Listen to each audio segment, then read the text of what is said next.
तपस्या पार्वती सी, इंतजार शिव सा, दूरियां जन्मों की 7 सदियों का। आप सभी को हरियाली तीज की ढेर सारी शुभकामनाएं। आज के अपने इस वीडियो में हम सावन मास की हरियाली तीज की व्रत कथा का स्मरण करेंगे। यदि वीडियो अच्छा लगे तो लाइक एंड शेयर अवश्य करें। वे लगातार हमसे जुड़े रहने के लिए चैनल को सब्सक्राइब अवश्य कर लें। तीज यानी तृतीया तिथि का व्रत और पूजन देवी पार्वती को प्रसन्न करने के लिए किया जाता है। पुराणों के अनुसार चंद्रमा की 27 पत्नी हैं। इनमें चंद्रमा रोहिणी को सबसे अधिक प्रेम करते हैं। रोहिणी ने तृतीया तिथि का व्रत किया था, जिससे रोहिणी के प्रति चंद्रमा का प्रेम सबसे अधिक है। सावन के महीने में जो कुंवारी कन्याएं और सुहागिन स्त्रियां तृतीया तिथि को हरियाली तीज की कथा सुनती हैं और देवी पार्वती की भगवान शिव के साथ पूजा करती हैं, उन्हें मनो अनुकूल जीवन साथी की प्राप्ति होती है और उनके सुहाग की उम्र भी लंबी होती है। देवी पार्वती अपने पूर्व जन्म में दक्ष प्रजापति की पुत्री सती थी। उस समय दक्ष प्रजापति के विरोध और इच्छा विरुद्ध जाकर देवी सती ने महादेव से विवाह किया था।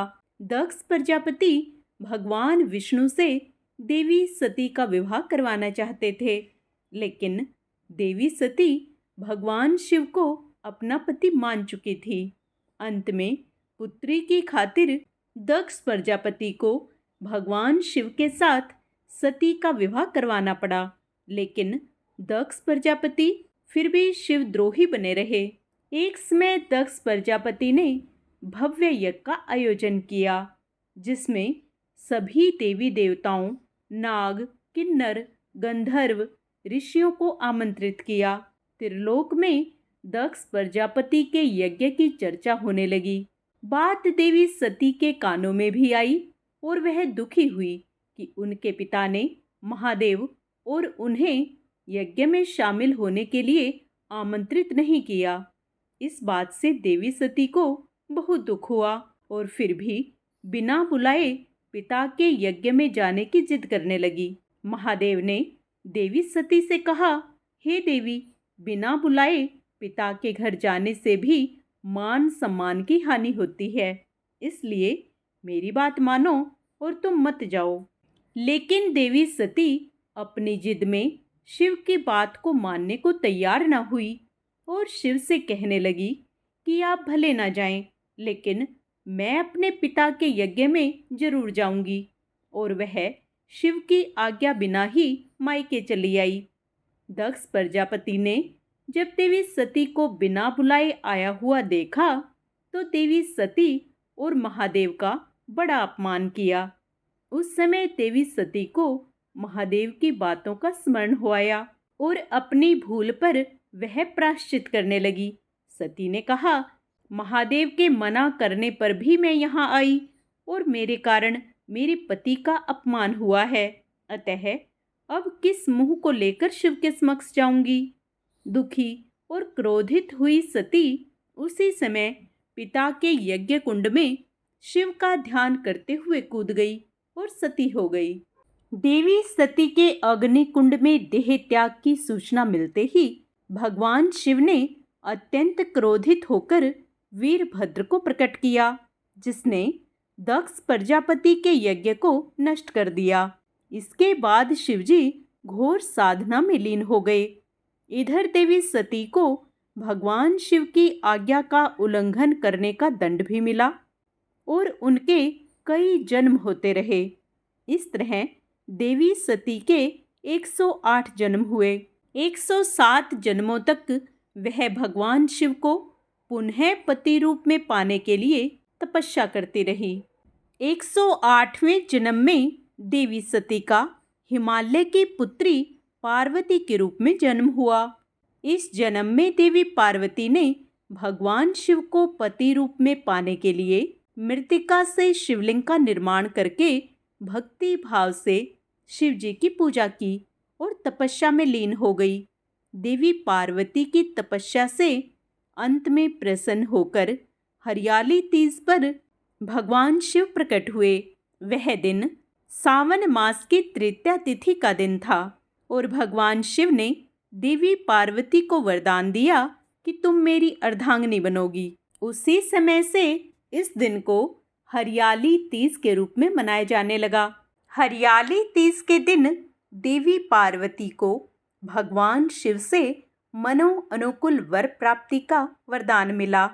इसके बाद भगवान शिव ने देवी पार्वती के आग्रह पर कहा कि जो भी कुंवारी कन्या हरियाली तीज का व्रत करके भगवान शिव और देवी पार्वती की पूजा करेगी, उसे कामना के अनुसार सुयोग्य पति की प्राप्ति होगी।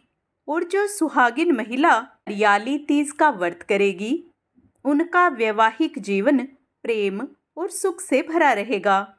एक अन्य व्रत कथा के अनुसार स्वयं भोलेनाथ ने मां पार्वती को पिछले जन्म के बारे में याद दिलाने के लिए यह कथा सुनाई थी। शिव जी कहते हैं, हे पार्वती, बहुत समय पहले की बात है जब तुमने हिमालय पर मुझे वर के रूप में पाने के लिए कठोर तप किया था। इस दौरान तुमने अन्न जल त्याग कर सूखे पत्ते चबाकर दिन बिताए थे। मुझे वर के रूप में पाने के लिए तुमने किसी भी मौसम की परवाह नहीं की और तुमने निरंतर तप किया। तुम्हारी इस स्थिति को देखकर तुम्हारे पिता बहुत दुखी थे।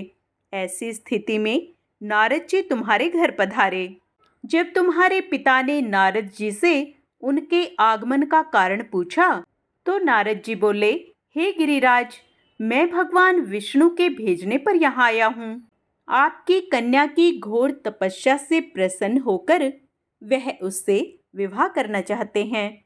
इस बारे में मैं आपकी राय जानना चाहता हूँ। नारद जी की बात सुनकर पर्वतराज अति प्रसन्नता के साथ बोले, हे नारद जी, यदि स्वयं विष्णु मेरी कन्या से विवाह करना चाहते हैं तो इससे बड़ी कोई बात नहीं हो सकती। मैं इस विवाह के लिए तैयार हूँ। इसके बाद तुम्हारे पिता की स्वीकृति पाकर नारद जी विष्णु जी के पास गए और यह शुभ समाचार सुनाया। लेकिन जब तुम्हें इस विवाह के बारे में पता चला तो तुम्हें बहुत दुख हुआ। तुम मुझे मन से अपना पति मान चुकी थी।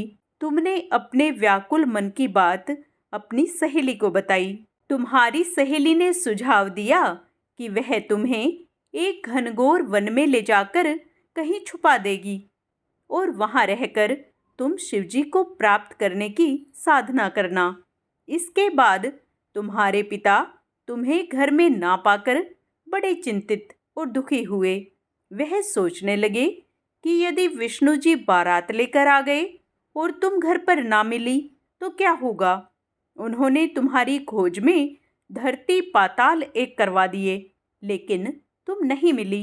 तुम वन में एक गुफा के भीतर मेरी आराधना में लीन थी। भाद्रपद तृतीया शुक्ल को तुमने रेत से एक शिवलिंग का निर्माण कर मेरी आराधना की, जिससे प्रसन्न होकर मैंने तुम्हारी मनोकामना पूर्ण की।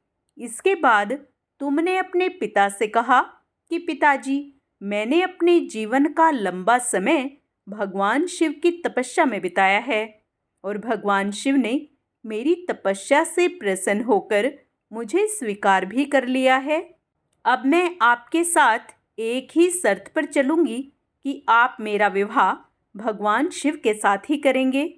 पर्वतराज ने तुम्हारी इच्छा स्वीकार कर ली और तुम्हें घर वापस ले गए। कुछ समय बाद उन्होंने पूरे विधि विधान के साथ हमारा विवाह किया। भगवान शिव ने इसके बाद कहा कि हे पार्वती, तृतीया को तुमने मेरी आराधना करके जो व्रत किया था उसी के परिणाम स्वरूप हम दोनों का विवाह संभव हो पाया। इस व्रत का महत्व यह है कि मैं इस व्रत को पूर्ण निष्ठा से करने वाली प्रत्येक स्त्री को मनोवांछित फल देता हूँ। भगवान शिव ने पार्वती जी से कहा कि इस व्रत को जो भी स्त्री पूर्ण श्रद्धा से करेगी उसे तुम्हारी तरह अचल सुहाग प्राप्त होगा और कुंवारी कन्याओं को मनचाहा वर मिलेगा। आइए अब माँ पार्वती को प्रसन्न करने के लिए माँ की आरती करें। ओम जय पार्वती माता, मैया जय पार्वती माता, ब्रह्म सनातन देवी शुभ फल की दाता। ओम जय पार्वती माता, हरि कुल पद्मा विनाशनी जय सेवक त्राता, जग जीवन जगदम्बा हरिहर गुण गाता। ओम जय पार्वती माता, सिंह को वाहन साजे कुंडल है साथा। ओम जय पार्वती माता, मैया जय पार्वती माता, सतयुग शील सुसुंदर नाम सती कहलाता। हेमांचल घर जन्मी सखियन रंग राता। ओम जय पार्वती माता, शुंभ निशुंभ विदारे हेमांचल शाता, सहस भुजा तनु धर के चक्र लियो हाथा। ओम जय पार्वती माता, मैया जय पार्वती माता, सृष्टि रूप तुम्ही जननी शिव संग रंग राता। नंदी भृगु बिन लाही सारा मद माता। ओम जय पार्वती माता, मैया जय पार्वती माता, देवन अर्ज करत हम चित को है लाता। गावत दे दे ताली मन में रंग राता। ओम जय पार्वती माता, मैया जय पार्वती माता, आरती मैया की जो कोई है गाता, सदा सुखी रहता है सुख संपत्ति पाता। ओम जय पार्वती माता, मैया जय पार्वती माता। ओम नमः शिवाय। पार्वती माता की जय।